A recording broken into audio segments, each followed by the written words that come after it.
the first batch of the 2010 Dry Rosé Merlot, and as you can see, the color is really pretty.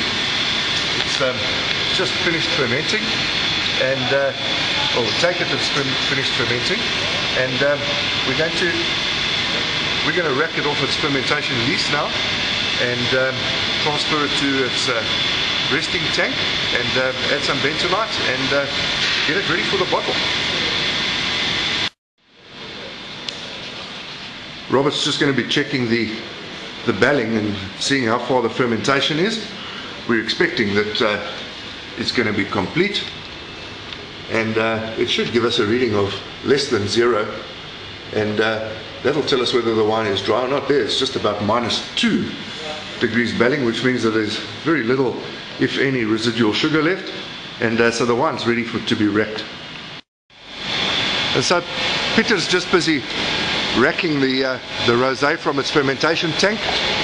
In the process of racking, we're also going to be adding some bentonite, which is a clay which is mined in Wyoming in the States, and it removes the proteins from the wine and gets it nice and stable for it to be bottled, so that there doesn't get any sort of haziness or anything like that in the wine in the bottle.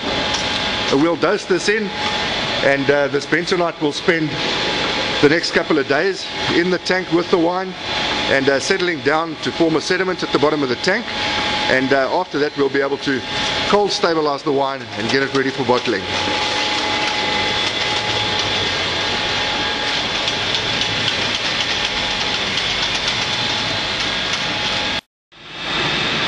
Here we go. Well, in the next step of the life of the Dry Rosé Merlot for 2010, the bentonite that we saw in the last episode has now done its work, and we're busy cold stabilizing the wine. Now what this does is it just stabilizes the tartaric acid crystals that are naturally in the wine, and it just prevents the wine from forming crystals in the bottle.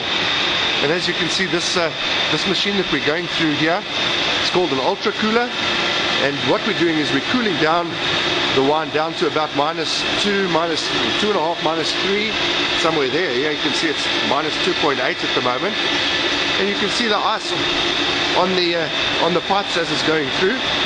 And what we'll do is we'll keep the wine in an insulated tank for about 24-48 hours depending, and once that's happened, we'll filter the wine out, and at that stage it'll be ready for bottling.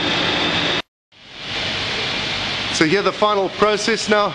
Peter's removing the Dry Rosé Merlot from the stabilization tank, and as you can see in the bottom there, all the fine little tartrate crystals that are lying in the bottom. The clear juice, clear wine has just been racked from the tank, and it is on its way now via the pipes through to the crossflow filter, where it'll be cleaned up. Thankfully, we have some wonderful new technology in the form of a crossflow filter, which allows us to filter the rosé right out of its stabilization tank while it's still quite cold, and this removes the crystals from the wine, those crystals that are not left as a sediment in the bottom of the tank. And yeah, the wine is absolutely brilliantly clean and sterile, as you might be able to see through the sight glass.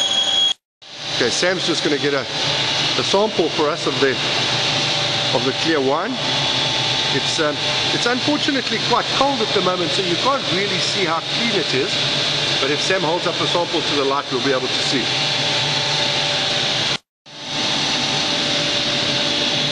There, a lot of condensation still on the glass, but you can see the wine is brilliantly clean, and a wonderful, wonderful sort of a salmon pink color, really attractive, really pretty, and we hope the wine's going to do really well.